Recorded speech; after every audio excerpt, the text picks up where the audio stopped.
আজকে হঠাৎ করেই একটা মেলাতে ঘুরতে চলে গিয়েছিলাম।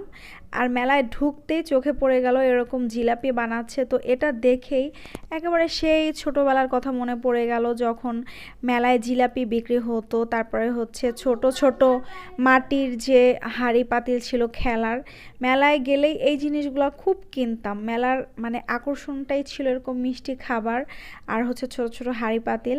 তো এইখানে গুড়ের জিলাপি দেখে আমি প্রথমে আটকে গেলাম। আর এইখানে পাশে কিন্তু মেলায় যে মিষ্টিগুলো বিক্রি হয় ওগুলো ছিল, মানে এগুলো দেখেই মনটা ভরে যাচ্ছিল।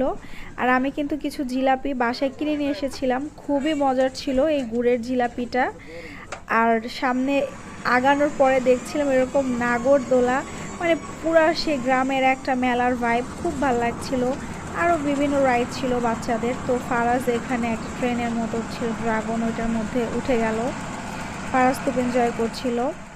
তারপরে চলে আসলাম এই চুড়ির এখানে। মেলায় যে জিনিসগুলো থাকে, বিভিন্ন ধরনের রেশমি চুড়ি, বিভিন্ন ধরনের পাথরের চুড়ি টুড়ি, তারপর অনেক কিছুই ছিল। সব স্টলগুলো একটু ঘুরে ঘুরে দেখছিলাম। তারপরে ছোট ছোট হাঁড়ি পাতিলগুলো দেখছিলাম, এগুলো একদম বাচ্চাদের সেই খেলার। এখন আর মাটির হাঁড়ি পাতিল নেই, এরকম প্লাস্টিকের তালপাখা, তারপরে স্টিলের ছোট ছোট পাতিল ছিল। দেখে খুব ভাল লাগছিল, মানে সে ছোটবেলার কথা মনে পড়ে যাচ্ছিল। ছোটদের অনেক খেলনার দোকান ছিল, এখান থেকে বাচ্চাদের জন্য টুকিটাকি একটু খেলনা নিলাম। তারপরে হচ্ছে সামনে এসে দেখি বড়দেরও বিভিন্ন জিনিস আছে। আমি জাস্ট একটু দেখছিলাম, কেনা হয়নি। তো ভালোই লাগছিল সব কিছু দেখে, আসলে মেলায় অনেক কিছুই ছিল। আর মেলাটা কোথায় সেটা জানতে চাইলে কিন্তু আমাকে কমেন্টস করতে পারেন। আর এই কিউট কেকগুলো কিন্তু মেলায় ছিল, যেটা অনেক মজার ছিল।